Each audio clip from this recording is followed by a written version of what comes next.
सहनावतु सहनो भुनक्तु सह वीर्यं करवावहै तेजस्विनावधीतमस्तु मा विद्विषावहै। ओम शांति शांति शांति। हरि ओम श्री गुरुभ्यो नमः। हरि ओम।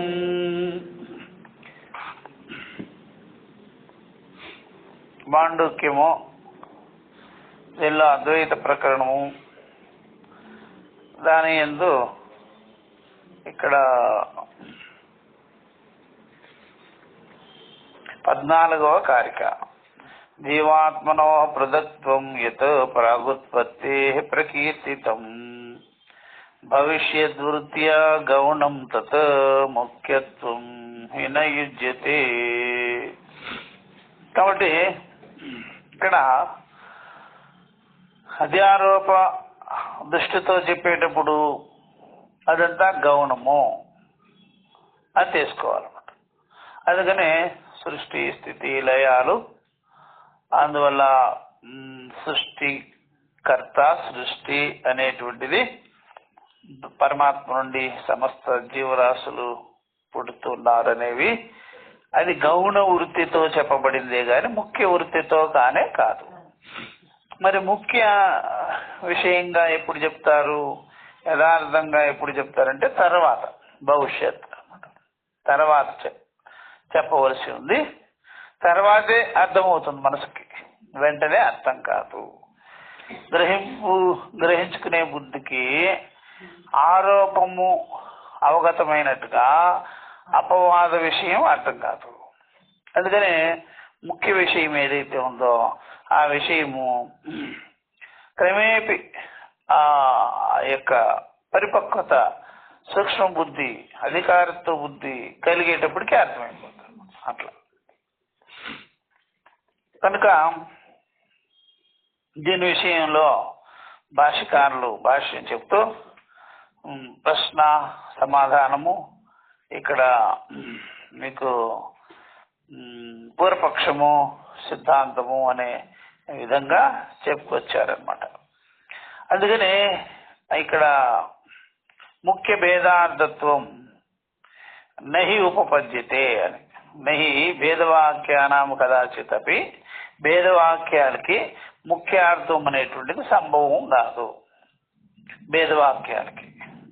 ఎందుకంటే భేదవాక్యాలు అవిద్య దృష్టితో అవిద్య సమయంలో ఉంటాయన్నమాట. భేదవాక్యాలంటే అర్థమంటే జీవుడు వేరు దేవుడు వేరు, భగవంతుని యొక్క సృష్టి, ఇవన్నీ భేదవాక్యాలు అనమాట. ఇది అధ్యారోప దృష్టితో కరెక్ట్ అనమాట, అపవాద దృష్టితో కరెక్ట్ కాదు. ఆ తర్వాత ఎందుకని స్వాభావికంగా అందరికీ అవిద్య ఉంటుంది కాబట్టి, స్వాభావికంగానే పుట్టుకతోనే వాళ్ళు వివేకం చేయకుండా ఉంటారు కాబట్టి వివేకం లేని వారికి ఇది సరిపోతుంది అనమాట. వాళ్ళ దృష్టితో చెప్పబడింది ఆత్మభేద వాక్యములు, అంతేగాని ముఖ్య అర్థంగానే కాదు అన్నమాట. ఇంతవరకు జరిగింది.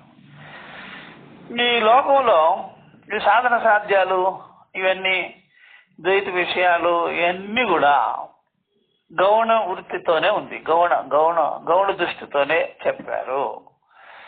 ఎందుకంటే అధికార భేదాన్ని బట్టి, స్వభావ దృష్టిని బట్టి ప్రారంభంలో మనసు అంతే గ్రహిస్తుంది అట్లాగనమాట.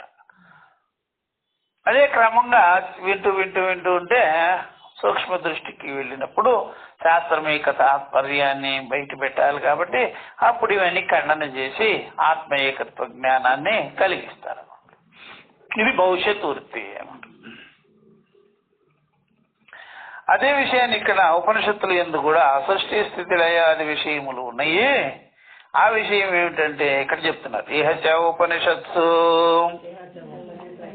ఉత్పత్తి ప్రళయాది వాక్యైః జీవ పరమాత్మనో ఏకత్వం ఏవ ప్రతిపిపాదయిషితం తత్వమసి చాందోగ్యం అనమాట. అక్కడ నుంచి ఇక్కడ 16వ ఖండం వరకు ఇదే విషయాన్ని చెప్పినాము అంటున్నారు. తత్వమసి అన్యః అసౌ అన్యః అహమస్మితి న సహ వేద ఇత్యాదిభిః. కాబట్టి ఇక్కడ ఉపనిషత్తులు యందు ఉత్పత్తి ప్రళయాది వాక్యై అంటే సృష్టి స్థితి లయాది వాక్యములు శృతి వాక్యములు ద్వారా జీవ పరమాత్మల యొక్క ఏకత్వాన్ని చెప్పేందుకొరకే వచ్చిందనమాట. సృష్టి స్థితి లయాదులు నిజమైనదే అని చెప్పేదానికి రాలేదు.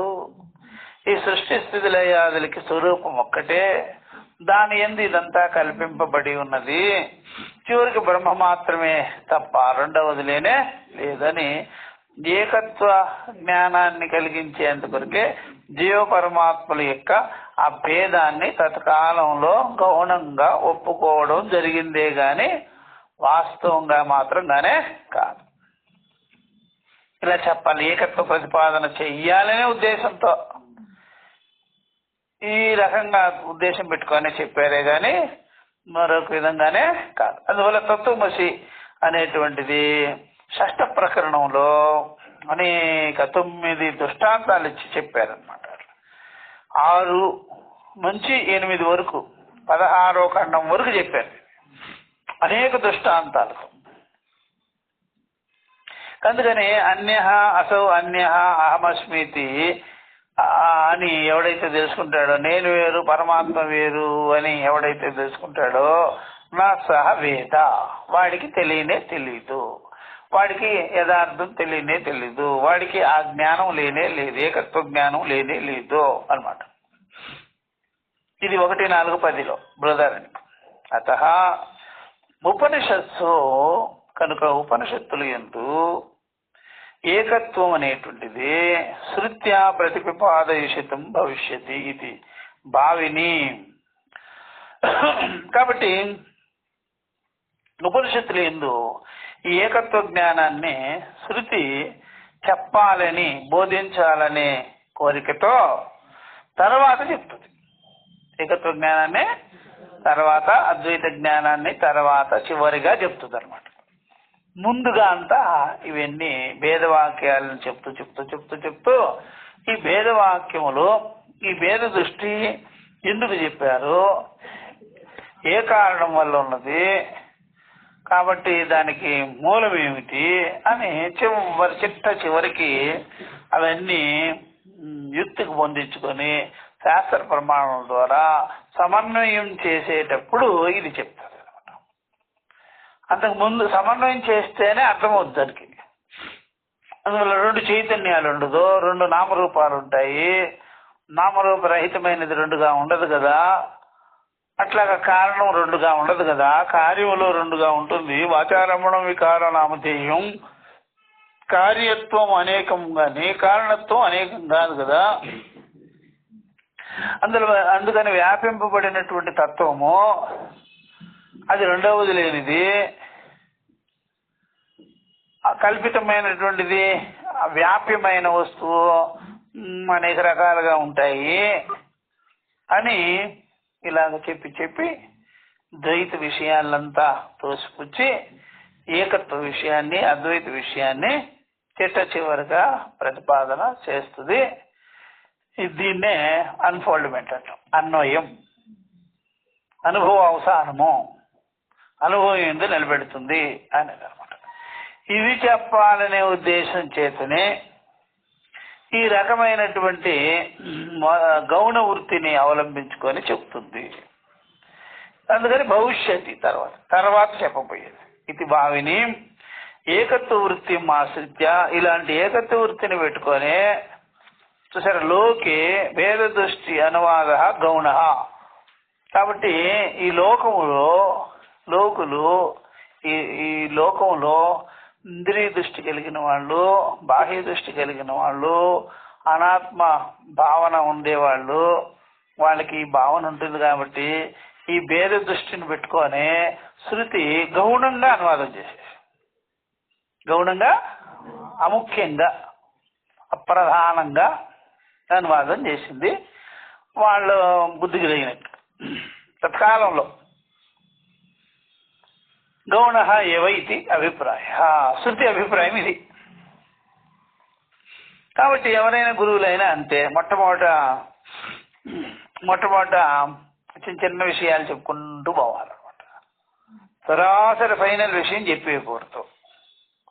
ఒకవేళ ఫైనల్ విషయం చెప్పేటువంటి సందర్భాలు ఉన్నప్పుడు వాళ్ళు కూడా నిదానంగా వినాలి.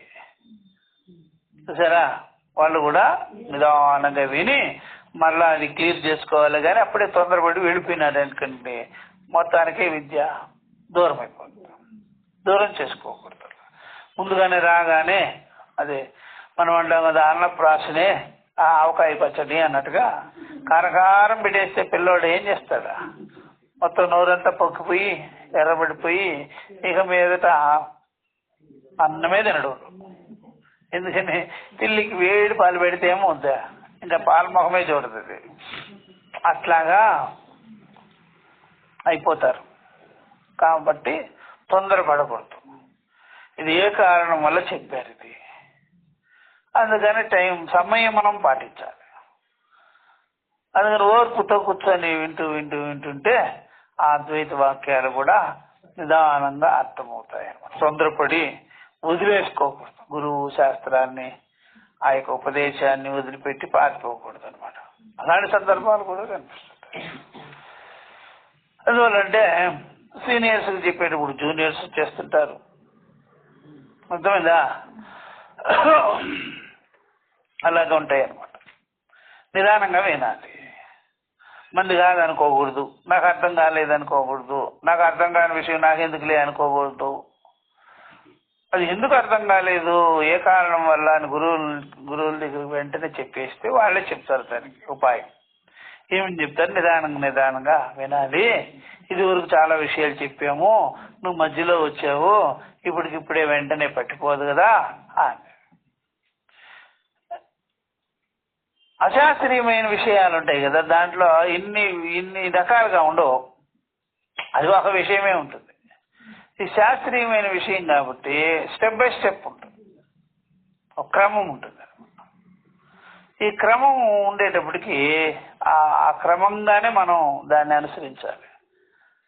ఇక్కడే క్రమం ఉండేది, ఇతరత్ర క్రమం కనిపించదు. ముందు తర్వాత, అందుకని కర్మ, జ్ఞానము, ఇంద్రియాలకు ఏ విధంగా నచ్చ చెప్పాలి, బుద్ధికి ఏ విధంగా తీసుకురావాలి, క్రమం ఉంటుంది. అన్నమయంతో వస్తారు, ప్రాణమయం ఉంటుంది. మరి ఇన్ని స్టెప్పులు ఉన్నాయి కదా మనసుకి. అన్నమయ దృష్టే ఉండేవాళ్ళు ఉంటారు, ప్రాణమయ దృష్టే ఉండేవాళ్ళు ఉంటారు, మనోమయ దృష్టే ఉండేవాళ్ళు, విజ్ఞానమయ దృష్టి ఉండేవాళ్ళు ఉంటారు, సుఖము కలుగుతుందా అని ఉండేవాళ్ళు ఉంటారు. ఇలాగా దీనికి తగినట్టుగా మనకి పూర్వపక్షాలు వాళ్ళు, ఇతర స్కూల్స్ ఆఫ్ థాట్స్ అంటాం, అట్లాంటి వాళ్ళు ఉన్నారు. విషయ ప్రధాన దృష్టి కలిగినటువంటి వాళ్ళు ఉన్నారు, ఇంద్రియ ప్రధాన దృష్టి కలిగిన వాళ్ళు ఉన్నారు, మనోప్రధాన దృష్టి కలిగిన వాళ్ళు ఉన్నారు లోకంలో, బుద్ధి ప్రధాన దృష్టి కలిగిన వాళ్ళు ఉన్నారు. సరే, ఇట్లా ఉంటారు.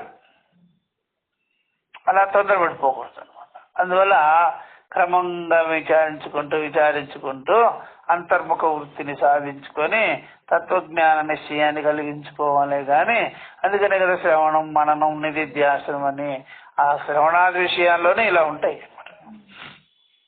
అందుకని గౌణ వృత్తితో చెప్పినవన్నీ ముఖ్యమనుకోరాదు. ముఖ్య వృత్తిని మాత్రం ఎప్పుడైనా విన్నట్లయితే వెంటనే అర్థమైపోతుంది అని అనుకోవలసిన పని అట్లా. అథవా తదైక్షత తత్తేజో అసృజత, చాందోగ్యం. అంతేకాదు తదైక్షత అని చెప్పేసినాం. తదైక్షత తత్తేజో అసృజత, ఆయన ఈ ప్రకారంగా ఇట్లాగా ఆయన పరమాత్మ ఈ తేజస్సుని పుట్టించాడు, చూశాడు, ముందు చూశాడు అనమాట. అందుకని ఇట్లాంటి పదాలన్నీ వస్తాయి. సహా ఈక్షత ఇమాను లోకాన సృజత ఇది అని ఉంటుంది. ఇది ప్రారంభంలో పరమాత్మ చూచెను, తనకంటే రెండవది లేదని తెలుసుకునేను.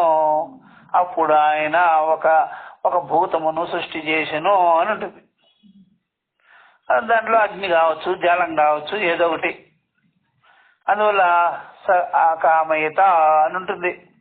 ఆయన కోరుకునేను. బహుశ్యాం ప్రజాయేత అని ఉంటుంది. చాలా మంది అగుదునుగాక అని ఉంటుంది. ఇది పురాణ విషయాల్లాగా తీసుకోకూడదు. ఇది ఒక టెక్నిక్ ఉంటుంది అక్కడ. మనం కూడా అంతే. ముందుగా మనము సంకల్పన చేస్తాము, సంకల్పం చేసి దాన్ని కోరుకుంటాము, కోరుకున్న తర్వాత ఆ వ్యవహారాన్ని బయట పెడతాము అని ఉంటుంది. అట్లాగా ఇదంతా కూడా వ్యక్తం చేయటం అన్నమాట. సంకల్పము దానివల్ల వ్యక్తం చేయడమే సృష్టి. ఆ వ్యక్తం చేసిన దానిలో మనం దానిలో అభిమానం పెట్టుకోవడమే స్థితి. అవన్నీ కలిపి జ్ఞాన దృష్టితో చూసినప్పుడు అదంతా కూడా నశించిపోతుంది. అలాగా సుషుప్తిలో రెండవది లేకుండా పోతుంది. ఇట్లా అన్నమాట. ఇవన్నీ అధ్యారోప వాక్యాలు. కాబట్టి ఈ శ్లోకాన్వయం ఇంకోలా చెప్పవచ్చును. ఆ దేవత, ఆ దేవత, సత్స్వరూపమైనటువంటి దేవత సంకల్పం చేసినో ఆ దేవత తేజస్సును సృష్టించినట్టు పంచభూతాలు చేసింది. చూసారా? అది దీన్ని ఏమంటారంటే ఆ విద్య కల్పిత మాయ. అవిద్య చేత కల్పించుకున్నాడు నామరూప వ్యవహారాలను అని. ఏదైనా కల్పన చేయాలంటే ముందు ఆరోపణ చేసుకోవాలన్నమాట. అప్పుడు తేజస్సును సృష్టి చేసినో ఇత్యాది. సృష్టి కంటే ముందు ఒక సత్తత్వమే ఉన్నది, సద్రూపమే ఉన్నది, సత్ చైతన్యమే ఉన్నది, సద్వస్తువు ఉన్నది. ఆ ఒక్కటి మాత్రమే ఉన్నది, రెండవది లేనిది అని ఏకత్వమును చక్కగా కీర్తించబడినది. ఒక వస్తువునే చెప్పారు, ఒక తత్వాన్ని చెప్పారు. ఉత్పత్తే ప్రాక్కు ఏకమేవాద్వితీయం అని చెప్పినారు. ఇది ఏకత్వం ప్రకీర్తితం శృత్యా అనమాట. శృతి ద్వారా ఏకత్వాన్ని బాగా చెప్పారు. తది ఏవచ అదేనయ్యా, అదే ఉన్నది, అందరి యందు ఉన్నది, అదే మూలమై ఉన్నది. దాని యొక్క విస్తారమే జగత్తు. దేర్ఫోర్ నీ యందు, నా యందు, అందరి యందున్నది ఆ యొక్క సత్ తత్వమే. అదే మన ఆత్మ. తత్సత్యం స ఆత్మ అని చెప్తారు. తత్సత్యం స ఆత్మ. దేర్ఫోర్ అది నీవే అయ్యున్నావు, తత్వమసి అని. ఇలాంటి వాక్యముల ద్వారా చెప్పబడి ఉన్నది చాందోగ్యములో 6వ ప్రకరణంలో. ఇది ఏకత్వం భవిష్యతి. చిట్ట చివరికి ఏకత్వం చెప్తారు. ముందు ఏకత్వము, దాని యందు ఆరోపము. ఆ ఆరోపం అంటే ఏకత్వాన్ని వదిలిపెట్టి లేదు. ఆరోపమైన జగత్తంతా ఏకత్వమే ఉన్నది. సత్తా మాత్రంగా అదే నేనై ఉన్నాను, అసత్తే నేను అని చివర్లో చెప్తారు. తత్వమసి చివర్లోనే చెప్పేది. అంతకు ముందు సత్తుని ప్రతిపాదన చేస్తారు. సత్తుని జగద్రూపముగా సత్తుని చెప్తారు. ఆ జగద్రూపముగా సత్తుని చెప్పి తర్వాత సత్తుని ఆత్మ అని చెప్తారు. నేను అని చెప్పేస్తారు. అంతా. కాబట్టి ఈ సృష్టి అంతా నువ్వు చూసే సృష్టి, చేసే సృష్టి, అనుభవించేటువంటి సృష్టి, ఇదంతా నువ్వే చేశావు. నీకంటే సృష్టి వేరుగా లేదు. ఈ సృష్టికి నీవు ఆత్మగా ఉన్నావు అని చెప్పారు.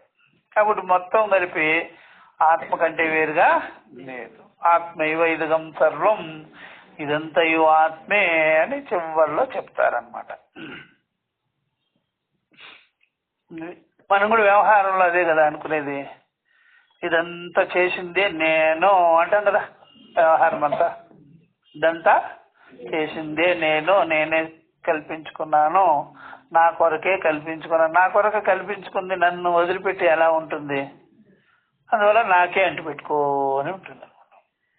నేను కల్పన చేసిందంతా నాకు అంటిపెట్టుకొని ఉంటుంది.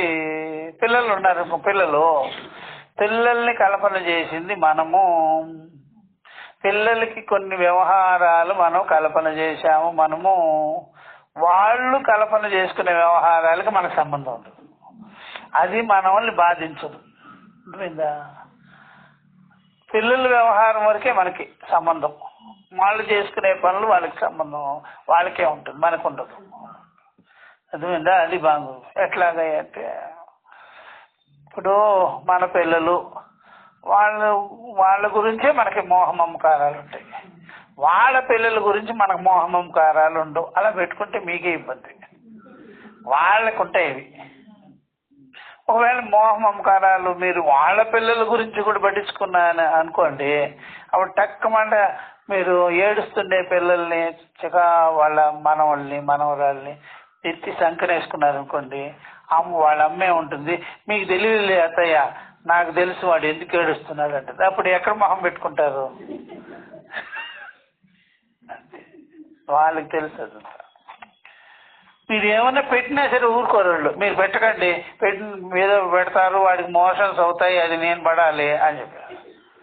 అప్పుడు మీరేం చెయ్యాలి? నీ బిడ్డకి ఒక నమస్కారం, నీకు నమస్కారం తల్లి, ఎలా పడితే నాకెందుకు లేనిపోయినవి అని మీరు. మీ కల్పన మీ పరిధిలో ఉంటుంది, తర్వాత కల్పన మీకు పరిధిలో ఉండనే అంతే. ఇంతవరకు చేశారు మీరు, తర్వాత జరిగేవన్నీ వాళ్ళకి సంబంధం. అట్లా అనమాట. అవన్నిటికీ మనమే బాధ్యులం కాదు కదా. కాబట్టి ఏవేవి కల్పన చేసినామో ఆ కల్పనకి ఆధారం నేనే చేసుకున్నాను. అట్లా ఉంటుంది అనమాట. కాబట్టి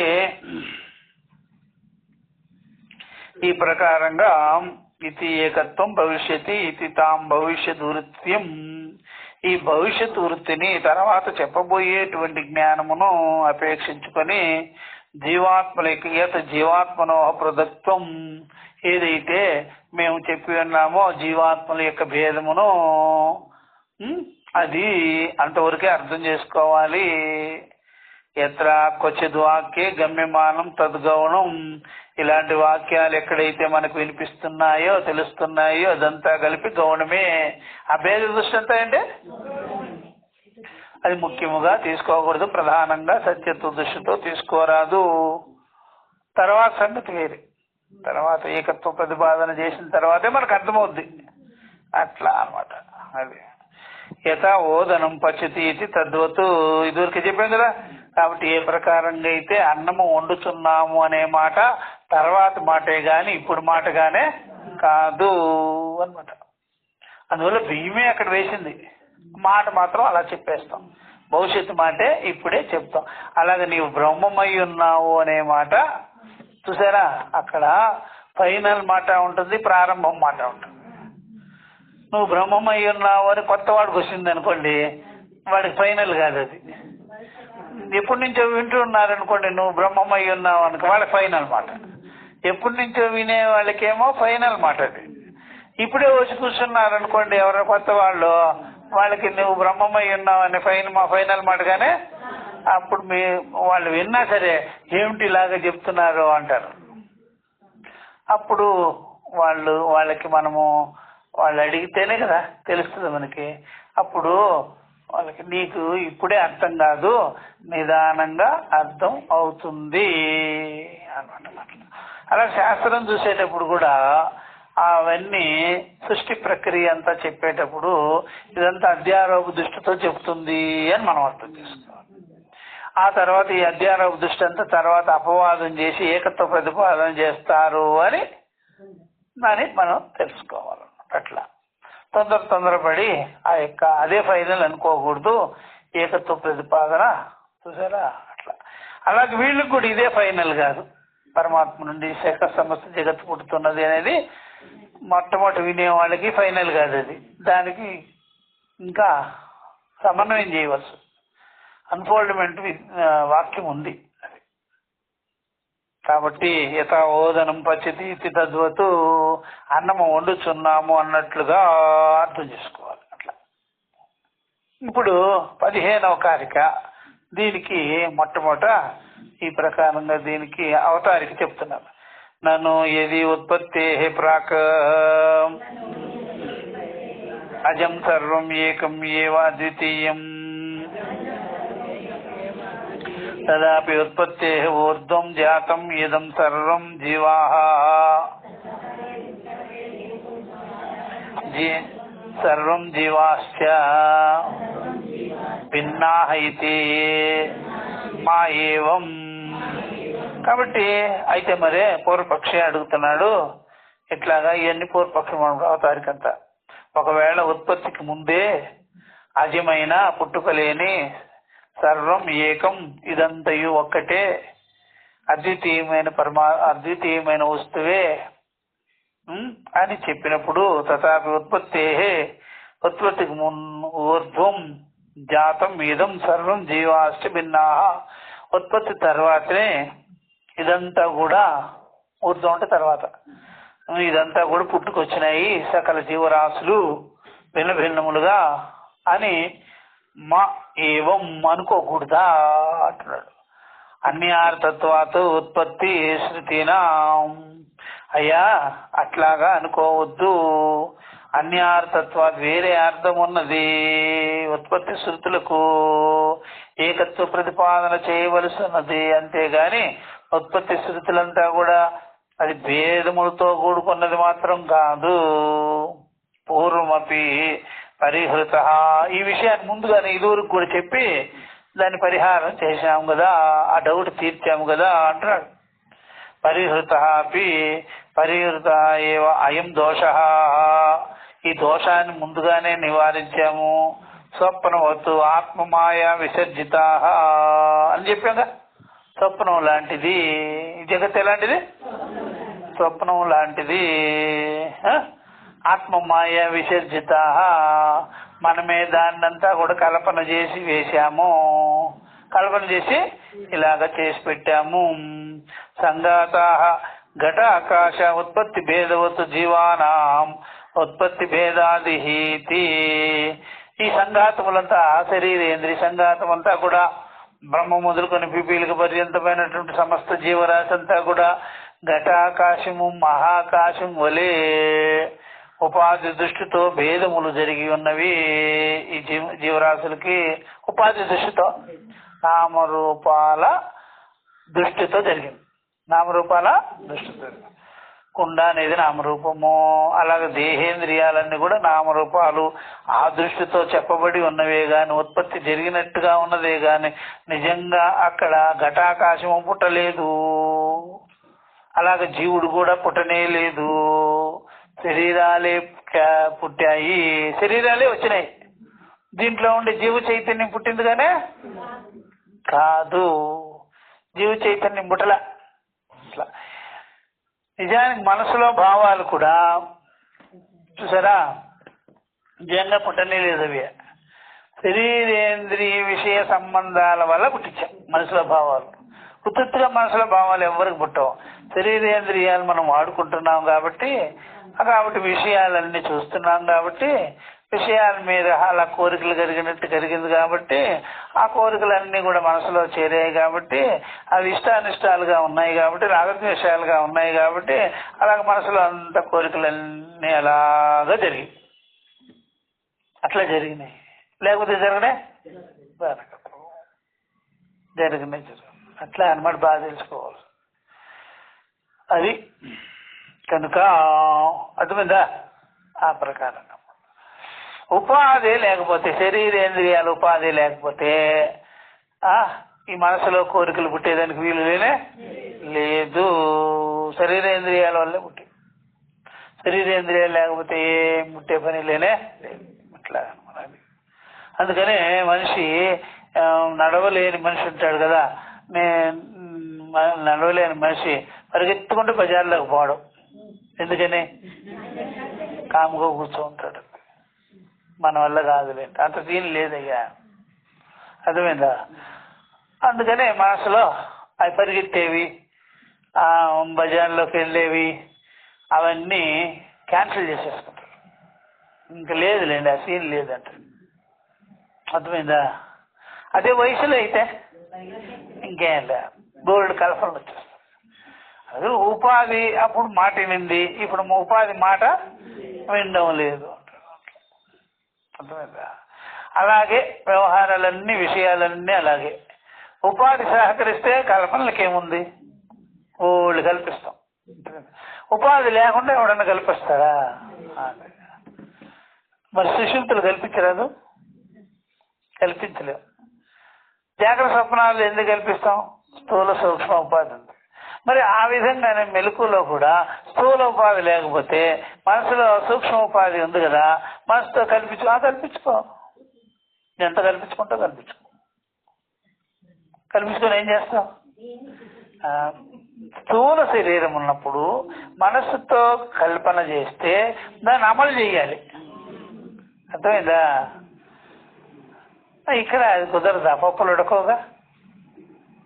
అదే సూక్ష్మ శరీరము స్వప్నంలో కల్పన చేసేదానికి అవకాశం ఉంది, అక్కడ అమలు చేయాల్సిన పనిలే, అక్కడ అమలు అయిపోతుంది సూక్ష్మ శరీరంగానే అనుకోండి. ఇక్కడ అంత సీన్ లేదు దీనికి. నేను కల్పన చేస్తా, అది చేస్తా, ఇది చేస్తా అంటే చేసుకోరాదు. అంటే కాళ్ళు చేతులు పని చేయడం లేదు. నేను సైకిల్ కొంటా, కొనుక్కో, అక్కడ పెట్టుకొని చూస్తుంటా. స్కూటర్ కొనుక్కో. అర్థమైందా? క్లాసుకు రమ్మంటేనే లిఫ్ట్ లేదని ఎగ్గొట్టేస్తున్నారు. అర్థమైందా?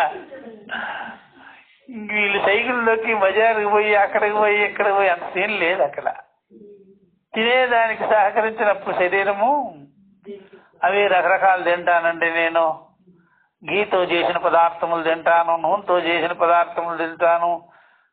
అది వీలు కానప్పుడు ఏం చేస్తాం మనం? దాన్ని చూసుకుంటుంటాం. అట్లాగా చూసేవాళ్ళని చూసి మనము బాధపడుతుంటాం, తినే యోగ్యత లేదు అని. అదే సీన్ తప్ప ఇంక వేరే సీన్ ఏమి లేనే ఏం లేదు. అసలు నువ్వు కల్పన ఏం చేస్తావు, వ్యవహారం ఏం చేస్తావు? చూసారా? ముందు కామము, తర్వాత కార్యం. ఎక్కడి నుంచి వస్తుంది? అక్కడ కామానికి గతి లేదు. కామం ఇప్పుడు స్థూల శరీరం ఉన్నప్పుడు కామం చేస్తే కార్యం చేయాలి, రెండు కుదరదు అక్కడ. ఏదైనా మనసులో పెట్టుకుంటే బయట అమలు చేయాలి. ఇక్కడ అమలు చేయనప్పుడు నువ్వు మనసులో ఎందుకు అవన్నీ? ఇప్పుడు అమలు చేయనప్పుడు ఏముంటుంది స్వామి అని అడగండి, ఏడుపు ఉంటుంది అంతే. నా వల్ల కాదే అని. అర్థమైందా?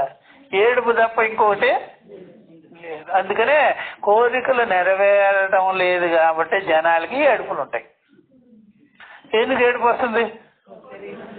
శరీరం సహకరించటం లేదు, పని కాదు, అందుకని ఏడుపు వచ్చేది. అందుకని ముసలితనంలో ఎక్కువ ఏడుపు ఎందుకు వచ్చేది?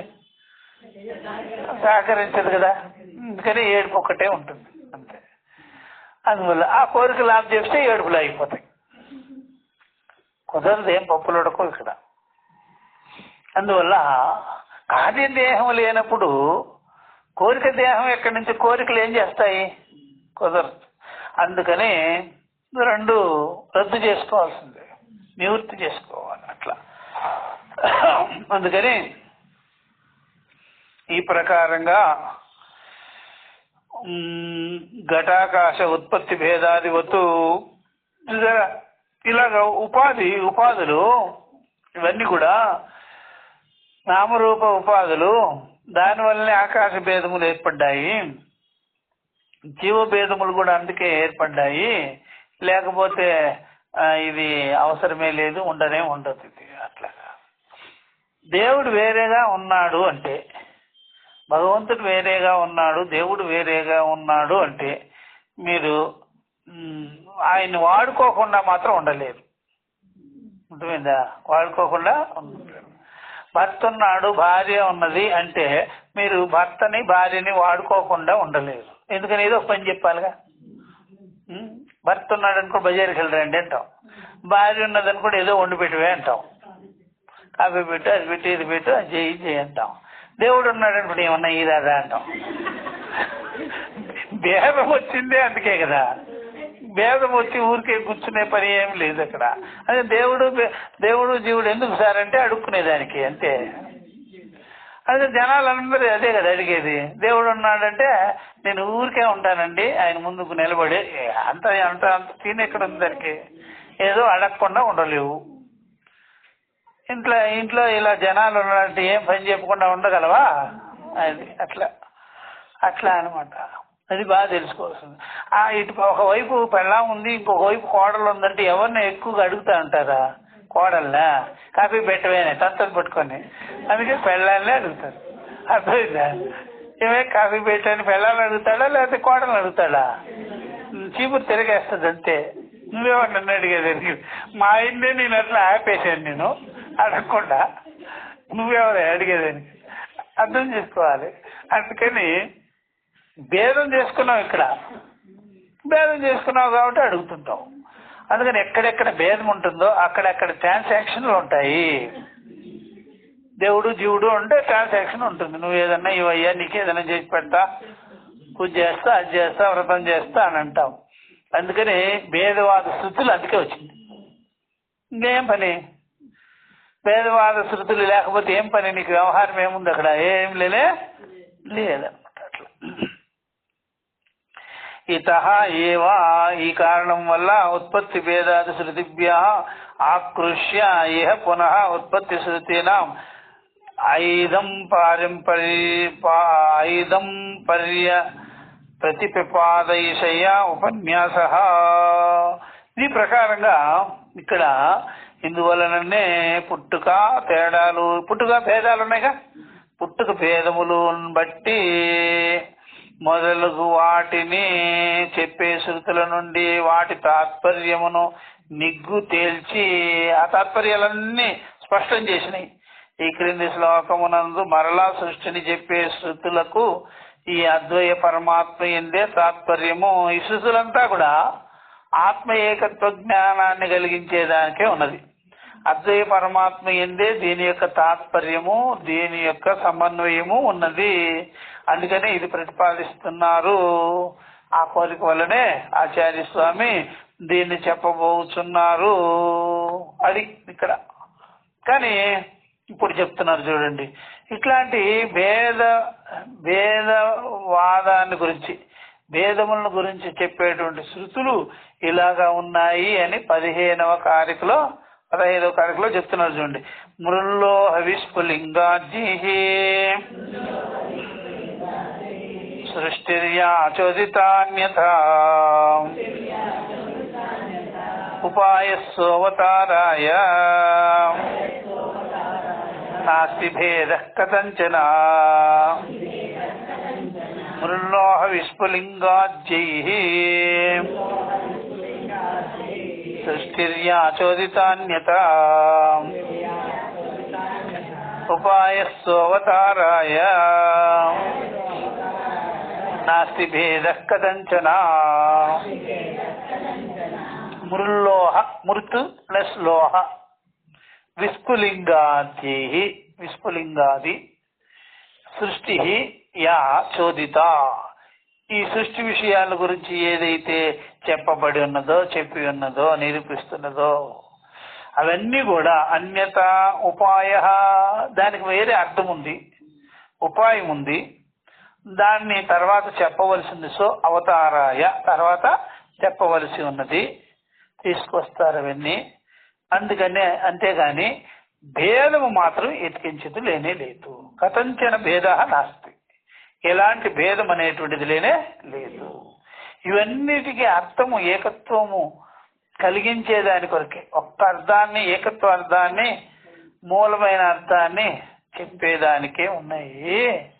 అంతేగాని భేదము మాత్రం చెప్పినట్టుగానే కాదు. ఇదంతా దృష్టాంతాలు. మట్టితో చేసిన కుండలు, మట్టితో అంటే కారణము మట్టి, కార్యము కొండలు అన్నమాట. కార్యము కారణం. కాబట్టి ఈ కుండలంతా చూసినప్పుడు ఇదంతా మట్టి కార్యము అంటాం. మట్టి కార్యం, మట్టి యొక్క కార్యం. మట్టి ఏమైంది? కారణం. అందువల్ల మట్టిలో దీని యొక్క తాత్పర్యం ఉంది, దీని యొక్క కారణత్వము, దీని యొక్క ఏకత్వము మట్టి ఎందే ఉన్నది అని చెప్పేదానికి కొండలు వచ్చినాయి. అదొక దృష్టాంతం.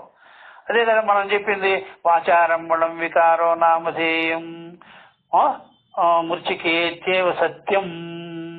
ఇదంతా కూడా వాక్కుని ఆలంబనగా చేసుకొని ఘట శర్వాదులు ఉండ సట్టి పిడత అతి ఇత్యాదులు చెప్పబడ్డాయి.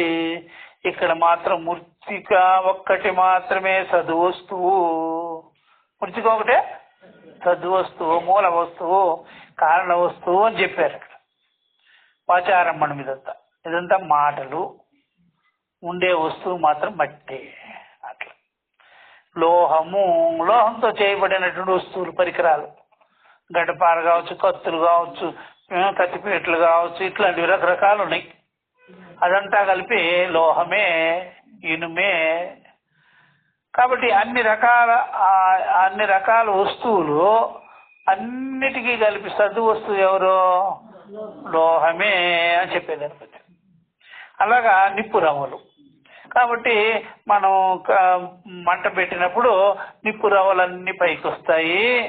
అవన్నీ కూడా రకరకాలుగా అలాగా కనిపించినా దానికంతా కూడా నిప్పే మూలం, నిప్పే కారణము. ఇవన్నీ కార్యములు. అది ఎందుకు చెప్పినారంటే ఈ సమస్త జీవరాశులు ఒకే చైతన్యమై ఉన్నది. సమస్త ఉపాధులు పంచభూతాలే, అందరూ కలిపే పంచభూతాలు. అందుకనే మనం బాగా విచారం చేసినట్లయితే దేనికి దానికే విచారం చేయాలి. ఇప్పుడు కొండ పగలగానే ఆకాశం ఈ కొండలో ఉండే ఖాళీ పోయి మహాకాళిలో కలిసిపోతుందా? మహాకాళిలోనే ఉందా? మహాకాళిలోనే ఉంది, కలిసిపోయేది ఏం లేదు అక్కడ. సరే, కుండ పగిలింది కదా, ఆ కొండ పోయి మన్నులో కలుస్తుందా? మన్నులోనే ఉందా? మన్నులోనే ఉంది. ఇప్పుడు కూడా మనం మన్నులోనే ఉన్నామా? మట్టికి భిన్నంగా ఉన్నామా? మట్టికి భిన్నంగా ఎక్కడున్నాం మనం? భూమి మీదే కదా ఉన్నాం. భూమి మీదే ఉన్నాం, నీళ్ళల్లోనే ఉన్నాం, నిప్పులోనే ఉన్నాం, గాలిలోనే ఉన్నాం, ఆకాశంలోనే ఉన్నాం. ఇంకా కలిసేదేముంది ప్రత్యేకంగా? మట్టిలో కలిసిపోతావరా నువ్వు ఎప్పటికైనా అంటే, ఇప్పుడు మట్టిలో కలిసి లేదా?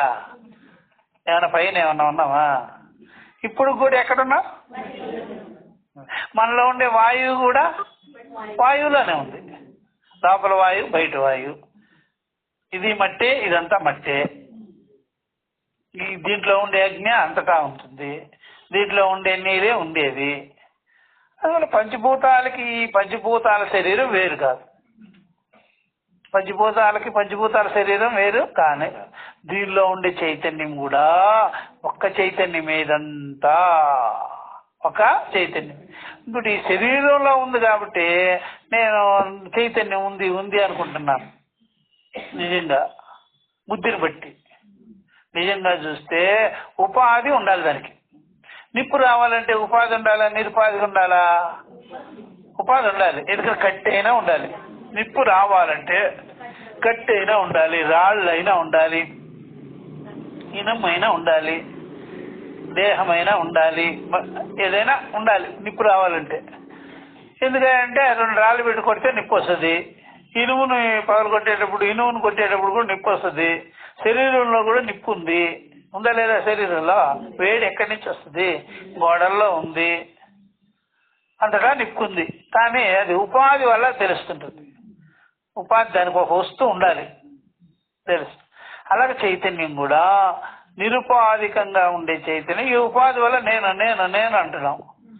ఈ ఉపాధి అనేది లేకపోయినా చైతన్యం అలాగే ఉంది. నిప్పు దృష్టాంతం అట్లా అనమాట. అందుకనే ఇదంతా వ్యాపించుకున్న చైతన్యం కనిపించలేదే అని అనుకుంటాం. చూసారా, సర్వభూతములు యందు ఉంది. అందుకని సోపాధికంగానే ఉంటుంది, నిరుపాధికంగానే ఉంటుంది. సోపాధికంగా ఉండేటప్పుడు నేను నాదేని వ్యవహారం, నిరుపాధికంగా ఉన్నప్పుడు అదేమి లేదు. అట్లా అనమాట. కాబట్టి ఇలాగా మట్టి, లోహము, విస్ఫులింగాలు అంటే నిప్పు రవ్వలు, ఇవన్నీ కూడా దృష్టాంతాలు అనమాట. ఇవన్నీ దృష్టాంతాలు. ఈ ప్రకారంగా సృష్టిని ఇలా చెప్పినారు. ఏ సృష్టి వేరువేరుగా నిరూపింపబడి ఉన్నదో ఈ సృష్టి వేరువేరుగా ఉంది. సకల భూతములు, సకల నామరూపాలు ఇట్లా చెప్పారు కదా. ఇవన్నీ ఆ సృష్టి ప్రకారం అంతా కలిపి ఇప్పుడు చెప్పినట్టుగా ఆ కొండలన్నీ మట్టిగా మిగిలిపోతాయి. ఇనుప వస్తువులన్నీ ఇనుముగా మిగిలిపోతాయి. బంగారు వస్తువులన్నీ బంగారముగా మిగిలిపోతాయి. నిప్పు రవ్వలన్నీ నిప్పుగానే ఉండిపోతాయి. అట్లా ఈ సమస్త జీవరాశులంతా బ్రహ్మముగానే ఉంటారు. బ్రహ్మముగానే ఉంటారు. బ్రహ్మాత్మైకత్వం నందు చూసారా, ఈ ఏకత్వం ఉందే తత్వము, దానిలో మన బుద్ధిని తిప్పేదానికి పెట్టారు. మన బుద్ధిని ఆ ఏకత్వం ఎందు నిలిపేదానికి పెట్టినారు. ఇప్పుడు నామరూపాలన్నీ మట్టి ఎందు, అప్పుడు మట్టిలోకి బుద్ధిని నెట్టారు. ఈ మట్టి అని తెలుసుకోరా అని. అలాగా ఈ యొక్క ఇనుప వస్తువులన్నీ ఇనుమే అని తెలుసుకోరా అని ఇనుము బుద్ధి కలిగించారు, మట్టి బుద్ధి కలిగించారు, బంగారం ముద్ద బుద్ధి కలిగించారు. అలాగా ఇక్కడ కూడా ఈ సర్వ జీవరాశులు చైతన్య స్వరూపమే అయ్యున్నది అని చెప్పారు. సర్వ జీవరాశులన్నీ ఏమైనాయి? ఇట్లాగా బ్రహ్మాత్మ ఏకత్వ తత్వం ఎందు మన బుద్ధిని నిలబెట్టారు. ఇదే ఉపాయం అన్నమాట. ఉపాయం చేత ఉపేయం, ఏకత్వ జ్ఞానం, ఇదే ఉపాయం. ఇలాగా యుక్తి అనొచ్చు, ఉపాయం అనొచ్చు. ఇదంతా ఇలా చెప్పి చివరికి పరమాత్మ కంటే మనం వేరుగా లేము అని చెప్పారు. అంతేగాని దీనిలో ఎలాంటి భేదములు లేదు. నాస్తి భేద కథంచన, భేద దృష్టిని పెట్టేదానికి రాలేదు. ఇట్లా ఒక కారిక చాలు, ఒక శ్లోకం చాలు. ఏ మతాలు దరిద్రంగా తెచ్చిపోతున్నాయో ఆ మతాలకంతా సమాధానం చెప్తే సరిపోతుంది. ఒక శ్లోకంతో చెప్పొచ్చు, అంత విషయం ఉంది. వాళ్ళు ఏముంటారంటే జీవుడు వేరు దేవుడు వేరు, ఎక్కడో ఉన్నాడు దేవుడు అని కొట్టుకొని వస్తున్నారు కదా. ఇట్లాగా అర్థం చేసుకుంటే అది ఉపాయం కొరకు చెప్పబడిందే గాని భేదము కొరకు చెప్పనే లేదు. ఉపాయం కొరకు చెప్పారు, భేదం గురించి చెప్పిగానే కాదు అన్నమాట. కాబట్టి ఈ భేదం అనేది తత్కాలంలోనే గాని విచారించుకునే కాలంలో కాదు. తత్కాలంలో విచారించినప్పుడు భేదం, విచారించితే భేదము లేదు. అందుకని ఉపాయం కొరకు ఇలా చెప్పారే గాని చివరకు చూడబోతే ఎలాంటి భేదం అనేది లేదు అని తెలుసుకున్నారు అనుకోండి, నోరు మూసుకొని ఉంటారు అందరు. చూసారా, అది బాగా తెలుసుకోవాలి.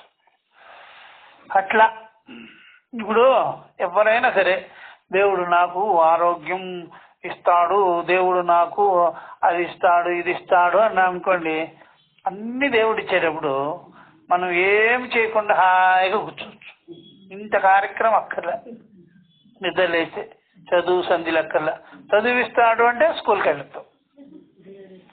అసలు అర్థమైందా? దేవుడే పాలు పోస్తాడు అనుకోండి, తల్లి దగ్గరికి వెళ్లకుండా ఉండాలి. అన్నం పెడతాడంటే వంటే లేదు ఇక. అర్థమైందా? నా జబ్బులన్నీ పోగొడతాడంటే ఇంకా మెడికల్ కాలేజీలు వద్దు, ఇంత హాస్పిటల్ ఎందుకమ్మా? అర్థమైందా? ఇక్కడ క్యాన్సర్ ట్రీట్మెంట్కి అమెరికా పోవాలా? ఎందుకు? ఇక్కడ హాస్పిటల్ అన్నీ చేస్తారు. అర్థమైందా? బాగా తెలుసుకోవాలి. ఇలా జరుగుతుంది, దేవుడే చేస్తాడు అంటే ఇవన్నీ అక్కర్లే, హాయిగా. అర్థమైందా? ఇంకా అడవిలో ఉండేవాళ్ళు కూడా వేట కూడా పోగనక్కర్లే. ఎందుకని? ఆ జింకలో పక్షులు ఎలకలు అవన్నీ మన దగ్గరికి వచ్చేస్తాయి. అడవి వాళ్ళకి కూడా ఇంకా దేవుడిస్తాడు, అన్నింటి దేవుడిస్తాడంటే అలా కూర్చోయా అన్నీ జరిగిపోతాయి. అది తినవలసిన కూడా పని లేదు, నోట్లోకి వెళ్ళిపోతాయి. దేవుడు పెడతాడంటే ఆ నోరు తెలుసుకొని ఉండు. నేను పెద్దగా అరిగించుకోవాల్సిన పనిలే, ఆయనే అరిగించేస్తాడంటే కూడా అది కూడా జరిగిపోద్ది. చెప్పుకోండు అన్ని జరిగిపోతున్నాయి కాబట్టి రాయిలాగా ఉండొచ్చు అంటే అది బెటరే, రాయిలాగా ఉండిపో. అట్లా అర్థమేదా? అట్లా అనుకుంటారు జ్ఞానహీనులు. నిజంగా మనమేం చెప్తామంటే, నిజంగా నీ మాటకే మేము అర్థం చెప్తాం. భగవంతుడే అన్ని చేసేది, అన్ని ఇచ్చేది కూడా భగవంతుడే. ఏ రూపంలో?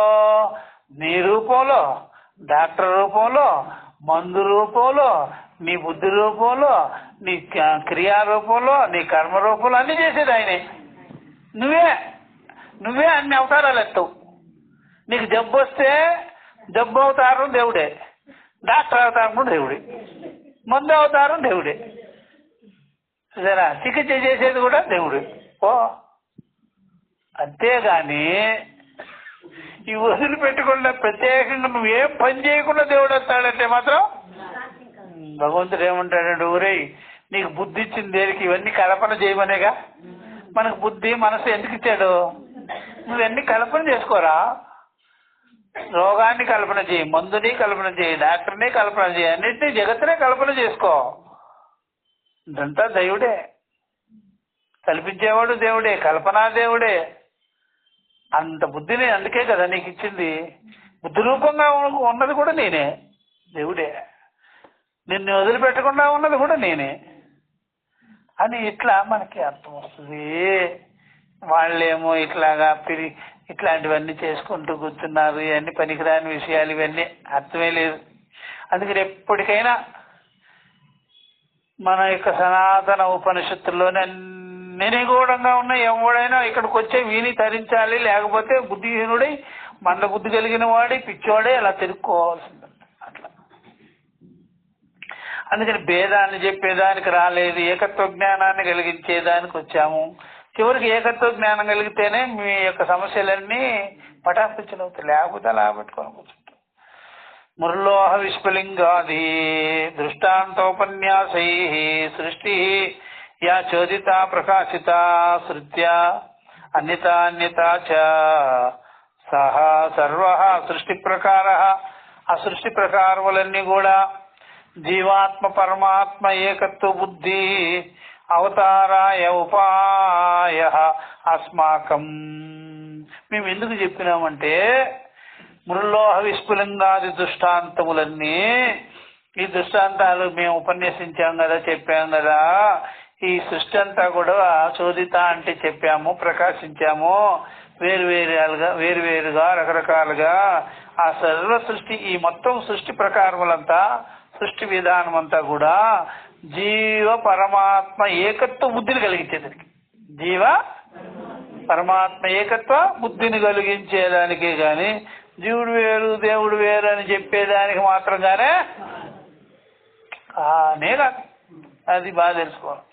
అందుకనే పరమాత్మే అన్ని చేస్తాడు అంటే మనకి బుద్ధితో పనే లేకుండా అలా కూర్చోవలసి వస్తుంది. అలా కూర్చుండి చూద్దాం ఏమేమి చేస్తారు. అందుకని అర్థం లేని వ్యవహారాలు ఉన్నాయి లోకంలో, అది బాగా తెలుసుకోవాలి. ప్రతి ఒక్కడూ అలాగే జీవ పరమాత్మ ఏకత్వ బుద్ధి కలిగించేదానికి ఏముంది? జీవుడు పరమాత్మే గాని మరొక్కటి గానే కాదు, జీవ బ్రహ్మైవన అపరహ అనే బుద్ధిని కలిగించేదానికి వరకే వచ్చి ఉన్నది. చూసారా ఈ సృష్టి అంతా.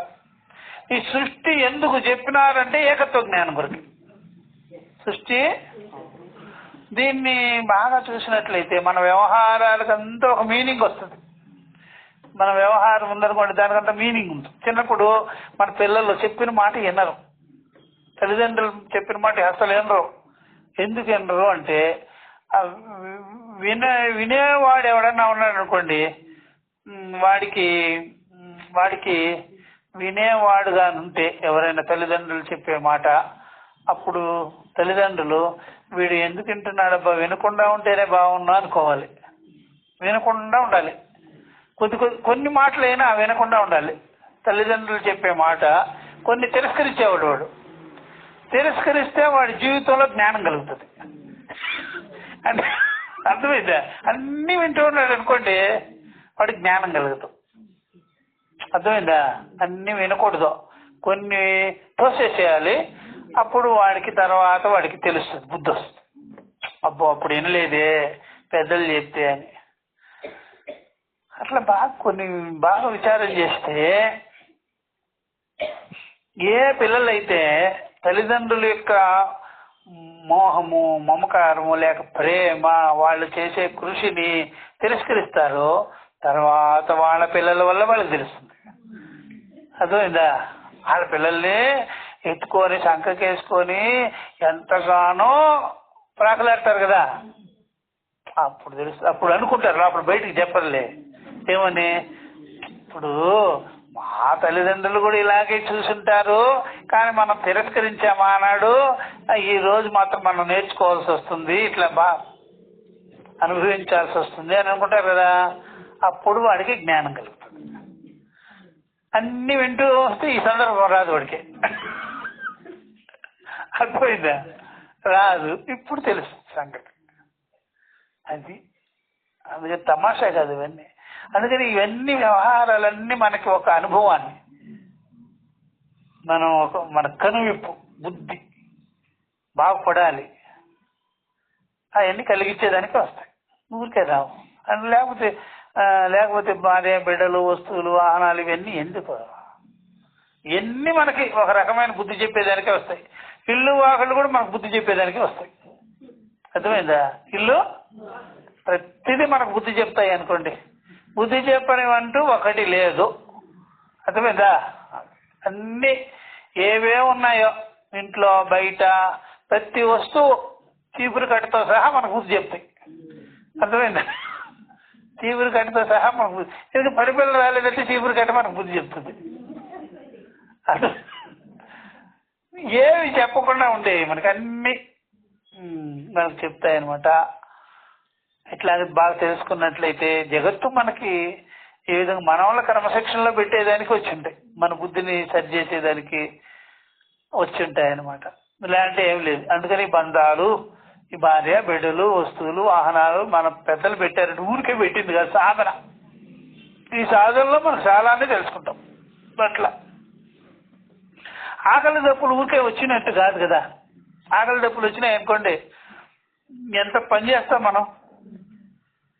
ఆకలి దప్పులు ఉండబట్టేగా, లేకపోతే అలా కూర్చొని ఉంటాం కదా. ఆకలి దప్పులు తెచ్చుకోవాలంటే సంపాదించుకోవాలంటే దానికి తగినట్టు విద్య కావాలి, ఉపాధి కావాలి కదా.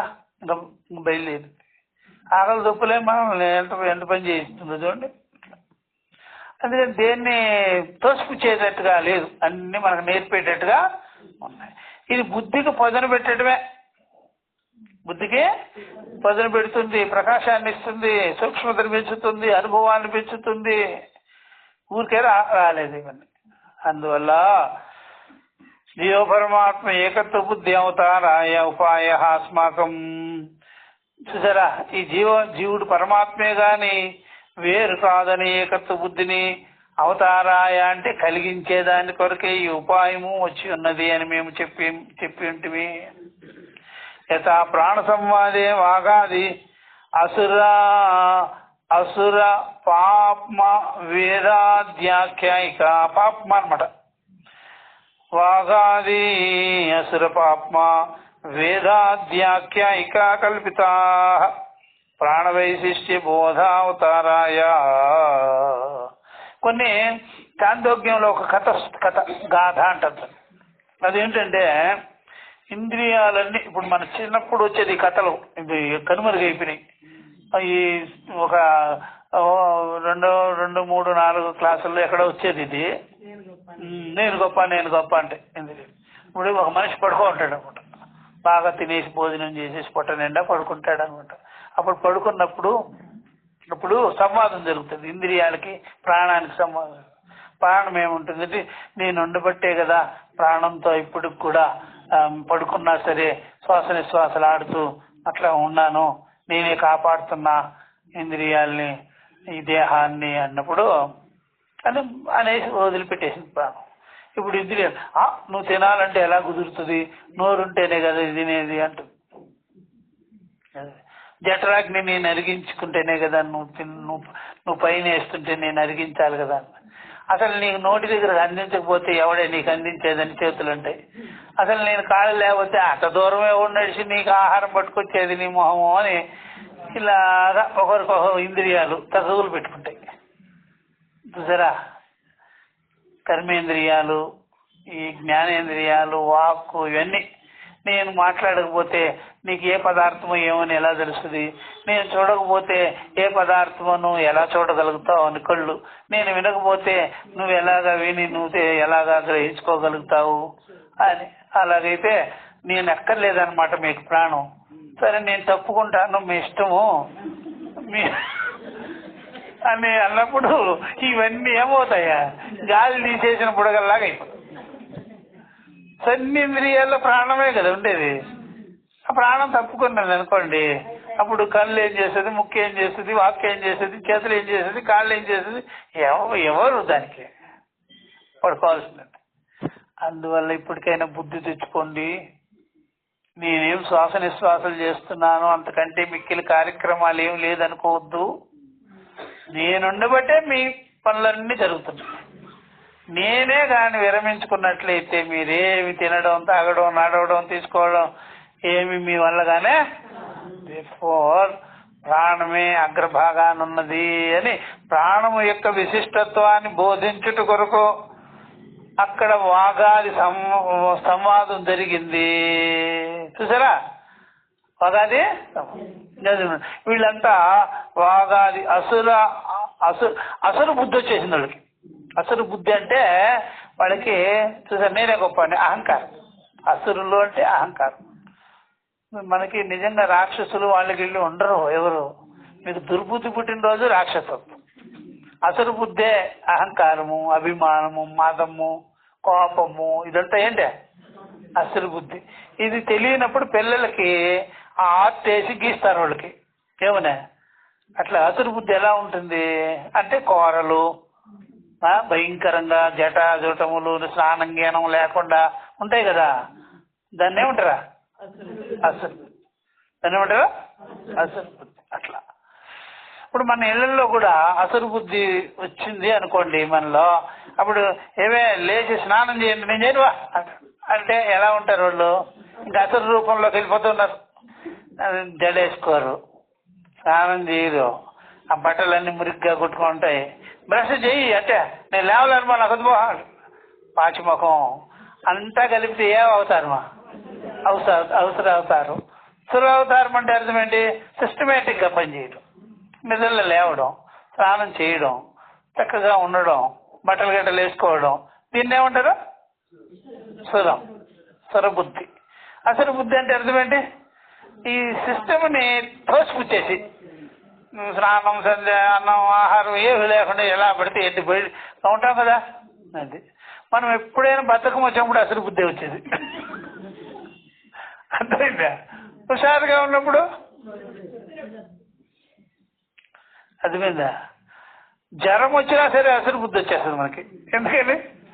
జ్వరం వచ్చింది కదా, హుషారుగా ఉండడు. ఇక జ్వరం వచ్చిన అసలు బుద్ధి, అలసత్వం వచ్చిన అసలు బుద్ధి, అహంకారం వచ్చిన అసలు బుద్ధి, ఎక్కడిదక్కడ పడేసి ఉంటాం. సురబుద్ధి అంటే అర్థం ఏంటి? యాక్టివ్గా ఉండడం, సచేతనంగా ఉండడం, సబుద్ధితో ఉండడం.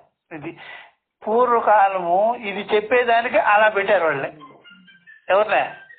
ఆ అసురులు అంటే ఇలా ఉంటారు, రాక్షసులు అంటే ఇలా ఉంటారు, సురులు అంటే ఇలా ఉంటారు, నాణ్యంగా కనిపిస్తారు, వీళ్ళు నాణ్యం లేకుండా ఉంటారు అని చెప్తాం కదా. అంటే అక్కడ అది అందరూ ఏమనుకుంటారు, రాక్షసులు ఉండేవాళ్ళ అంటే ఇప్పుడున్నంత రాక్షసులు పూర్వం లేరు. ఇప్పుడు అందరూ రాక్షసులే, ఇంకా భయంకరంగా ఉంటారు. ఏ బుద్ధి చూసినా సరే చాలా. అందుకని అసురు దోషం అనేది వాళ్ళకి ఆపాదింపబడి వాళ్ళు ఈ విధంగా ఒకరికొకరు విభేదాలు పెట్టుకొని చేసినప్పుడు అప్పుడు ప్రాణం అనేటువంటిది బుద్ధి కలిగించింది వాళ్ళకి అని వచ్చింది కదా. ఇదంతా కలిపి కథ ఈ అర్థం చెప్పేదానికి వచ్చింది. ఏ అర్థము? ప్రాణం యొక్క గొప్పతనాన్ని ప్రాణం యొక్క గొప్పతనాన్ని చెప్పేదానికి వచ్చింది. అంతేగాని ఇదంతా నిజంగా జరిగిన కథ మాత్రం కాదు, నిజంగా జరిగిన మాత్రం కానే కాదనమాట. అందుకని ఎప్పుడు మనలో సద్బుద్ధి ఉంటే ఆ సద్బుద్ధిని మనం అనుసరించినట్లయితే ఆ సద్బుద్ధి వల్ల మనకి మంచి జరుగుతుంది. ఎవరో చెప్పిన చెప్పుడు మాటలు బుద్ధిగా నేర్చుకుంటే మన జీవితం రాంగ్ అయిపోయింది. అందువల్ల సద్బుద్ధి మన దగ్గర ఉంటుంది, అసద్బుద్ధి వేరే వాళ్ళ దగ్గర నుంచి, అసత్పురుషుల దగ్గర నుంచి వస్తుంది. ఆ సజ్జన సాంగత్యం చేస్తే సద్బుద్ధి వస్తుంది, దుర్జన సాంగత్యం చేస్తే అది ఎలా ఉంటుందో కూడా చూసుకోవచ్చు. మీకు దుర్జన సాంగత్యం ఎలా ఉంటుందంటే మనల్ని ఎక్కువ పొగుడుతుంటారు, అర్థమైందా? మనల్ని ఎక్కువ తేడీలు చెప్తుంటారు. తేడీలు అది బాగా కలెక్ట్ చేసుకోవచ్చు. ఎవరైనా మనల్ని పొగిడి ఇంకా వెంటనే మళ్ళీ ఇతరుల మీద చాడీలు చెప్తున్నారంటే అప్పుడు మనం నోట్ చేసుకోవాలి, ఇదేంటో అసురు బుద్ధిని ప్రవేశపెడుతున్నారు వీళ్ళు, అర్థమైందా? అసురు బుద్ధిని ప్రవేశపెడుతున్నారు. సురబుద్ధి ఎలా ఉంటుందంటే మనకి బాగా నేర్పుతారు వాళ్ళు, ఇట్లా ఉండాలి, మన పెద్దలంతా ఇలా ఉండేవాళ్ళు, సిస్టమేటిక్ గా ఉండాలి, ఇలా చెప్తున్నారంటే మనకి వెగటిగా అనిపిస్తుంది, చేదుగా అనిపిస్తుంది కదా. ఇదంతా చూసారా మన బుద్ధిని చక్క పెట్టడం అనమాట, సరిదిద్దుతున్నారు వాళ్ళు.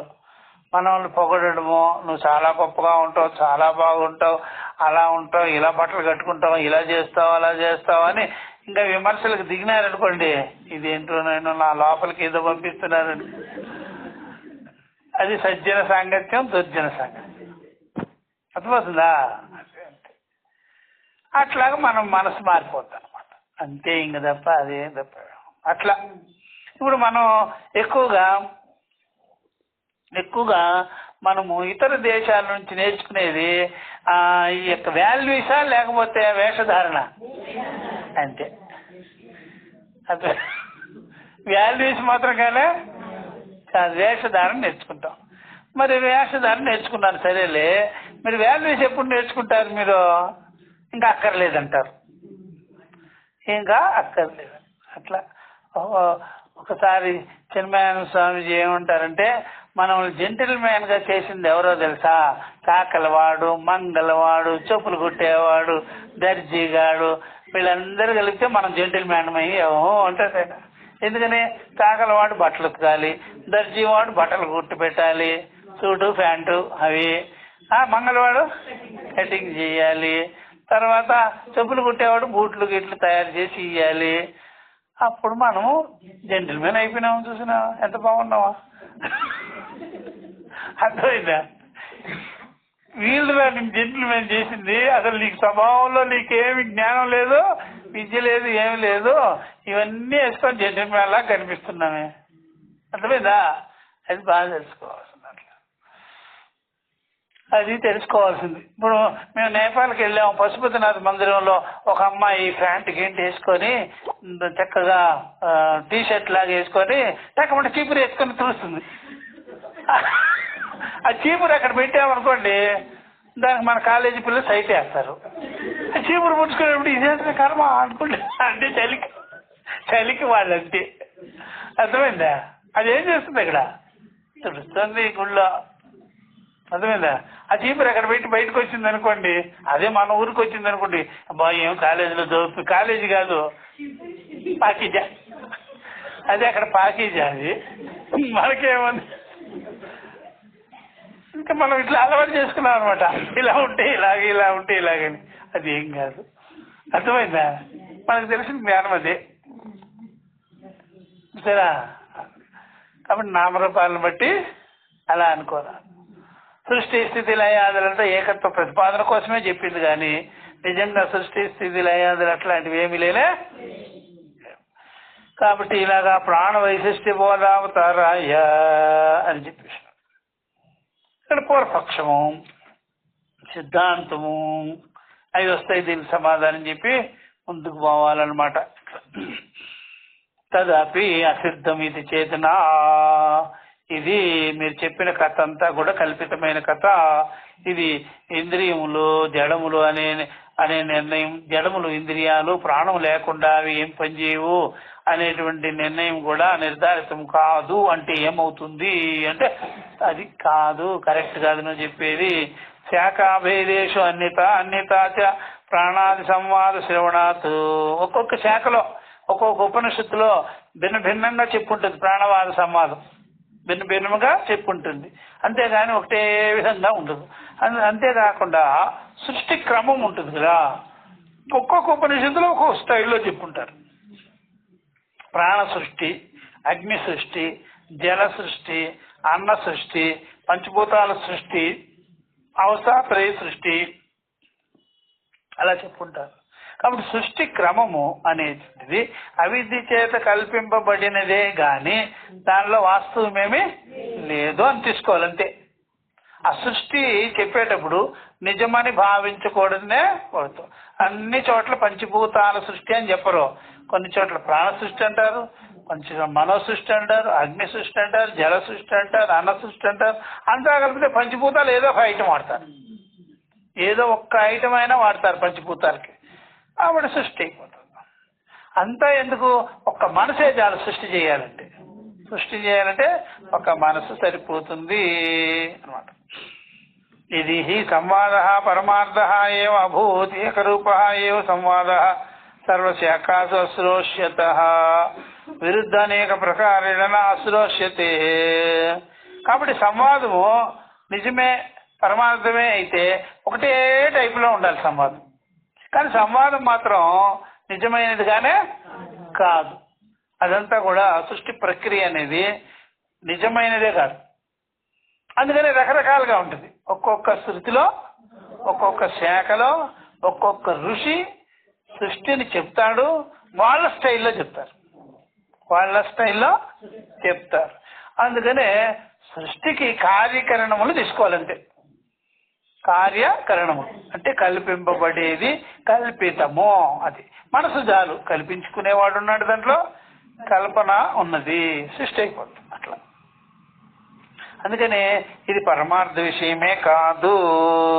పరమార్థ ఏవ భూత్ ఏకరూప ఏవ సంవాద. ఒకే రూపంలో ఉండాలి నిజమైతే, పరమార్థమైతే. కానీ అట్లా లేదు. సర్వశాఖాసు అశ్రోష్యత. అన్ని శాఖలలో, శాఖలంటే ఉపనిషత్తుల్లో, అన్ని పలు రకాల ఉపనిషత్తుల్లో రకరకాలుగా చెప్పబడిందే గాని ఒక్క రకంగా చెప్పరే. విశ్వరూపంలోనే సృష్టి చూపిస్తారు, విశ్వరూపంలోనే సృష్టి చూపిస్తారు. అన్ని భూబ్రహ్మాండాదులంతా ఆ విశ్వరూపంలోనే తోచేటట్టు ఒకే అవస్థలోనే సృష్టి ఉంటుంది. ఎందుకని 19 ముఖాలని, సప్త అంగాలని సృష్టి అది. నా నుంచే ఇదంతా కల్పితమవుతున్నది సృష్టి అది అట్లా అన్నమాట. కాబట్టి సర్వశాఖాసు అనేక ఉపనిషత్తులు యందు ఇలాగా మనం వినడం లేదు, రకరకాలుగా వింటున్నాము. విరుద్ధ అనేక ప్రకారేణ అశ్రోష్యత. విరుద్ధంగా మనం ఎందుకుంటున్నాము, అనేక రకాలుగా ఎందుకుంటున్నాము. కాబట్టి ఎందుకు వింటున్నాము అంటే సృష్టి నిజమైనది కాదు, జగత్తు నిజమైనది కాదు. జగత్ సృష్టి అనేది ఒక కల్పన. కల్పన కాబట్టి పలు రకాలుగా ఉంటుంది, పలు రకాలుగా ఉంటుంది. అందుకని ఎప్పుడైనా సరే భగవంతుడు వేరుగా ఉన్నాడు అంటేనే అబద్ధము. భగవంతుడు సృష్టి చేశాడంటే అదొక అబద్ధము. భగవంతుడు ఒకటే టైపులో సృష్టి చేశాడంటే అదొక అబద్ధం. అందుకని మనం మనసులోనే సృష్టి చేసుకోవచ్చు, అవస్థలోనే సృష్టిని చూసుకోవచ్చు. ఇప్పుడు మన మాటలన్నీ సృష్టి. ఒక్క వాక్కు ఉంటే చాలు సృష్టి అయిపోతుంది. ఒక్క వాక్కే సృష్టి చేసేస్తుంది, ఒక కన్నే సృష్టి చేసేస్తుంది, ఒక శబ్దమే సృష్టి చేసేస్తుంది, ఒక మనసే సృష్టి చేసేస్తుంది. సృష్టికి మెటీరియల్ ఏం కావాలయ్యా? కల్పించుకునేవాడు ఉండాలి, బుద్ధి కలిగిన చైతన్యవంతుడై ఉండాలి, కల్పన సామర్థ్యము కలిగి ఉండాలి. సృష్టి ఆటోమేటిక్ గా అది. ఎంతమంది ఎన్ని రకాలుగా మనకి బోల్డ్ విషయాలు చెప్తుంటారు. అవన్నీ మనం చూసొచ్చి కాదు కదా, సృష్టి చేసేసినారు అట్లా బాగా గుర్తుపెట్టుకో. ఒక మాటే మనిషి వ్యవహారాన్ని పెంచేస్తుంది, వ్యవహారం విస్తారం చేసి పెట్టేస్తుంది. దాన్ని నమ్ముకొని మనం రకరకాలుగా చేసేస్తుంటాం. అన్నీ ఏంటి మాటలే కదా. మాట సరిపోదు సృష్టికి. ఏదేదో మాటలు చెప్పేసినాం అనుకోండి, ఆ మాటల విస్తారం అంతా అయిపోయింది అనుకోండి, ఆ విస్తారం అనేటువంటి మాటల విస్తార వలలో అందరూ పడిపోతారు. పడుతున్నారా లేదా జనం? అగ్రిగోల్డ్ మాటలతో పడ్డారు, ఇక్కడ కూడా ఒక ముసల్మాన్ మాటలతో వాడు పడ్డాడు. ఎక్కడ పడలేదు, అన్ని చోట్ల పడిపోతుంటారు, మాటలతో పడిపోతాం. ఎవరెవరో కథలు చెప్తుంటారు.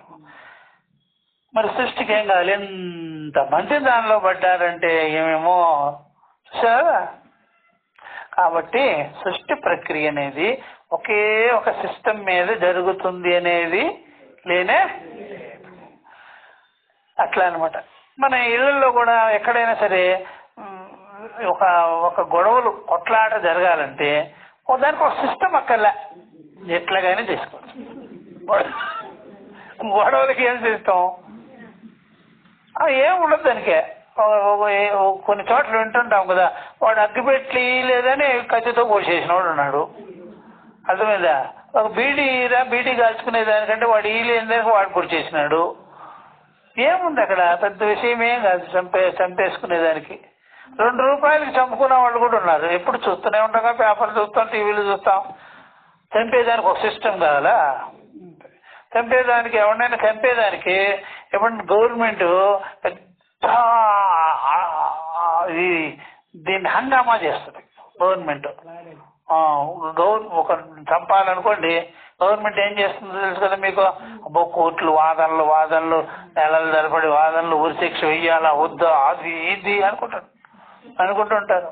ఆ తర్వాత దానికి ఒక మళ్ళా పెద్ద గృహము, దానికి ఒకడు ఉంటాడు చంపేవాడు, దానికి ఒక తాడు 4 రోజుల నుంచి అల్లుతూ ఉంటాడు, పెడుతూ ఉంటాడు, దాన్ని ఇలా తగిలిస్తాడు, దానికి ఒక చెక్క గిక్క. వీడు 2 రూపాయలకి చంపేశాడు, 2 రూపాయలు గొడవలకి చంపేశాడు, బీడీ కోసం చెప్పేశాడు, అగ్గిపెట్టి కోసం. ఏంటైనా ఇల్లు నేర్చుకోండి. ఇంత సిస్టము, దానికి ఇంత పెద్ద కట్టరాసినాడు, దానికి ఎలా చంపబడను, ఎందుకు చంపబడను, ఎందుకు దండగా. అర్థమైందా? చెప్పేదానికే. అందుకని సృష్టికి ఎప్పుడు కూడా దానికి ఒక సిద్ధాంతము ఏమి అట్లా అక్కర్లే.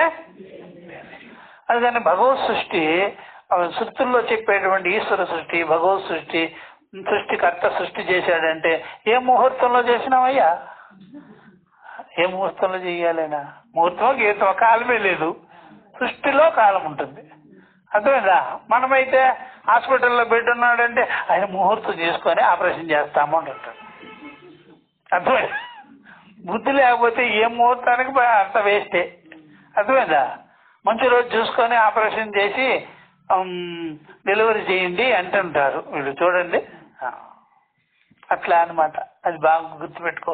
మంచి రోజులు 6వ నెలలోనే 7వ నెలలోనే వచ్చేసింది అనుకోండి, అప్పుడేం చేస్తావురా? మంచి రోజులా? బుద్ధి లేదు అసలు, సహజాన్ని ఒప్పుకోరు. అట్లా ఇట్లాంటి వాళ్ళు కూడా ఉన్నారు.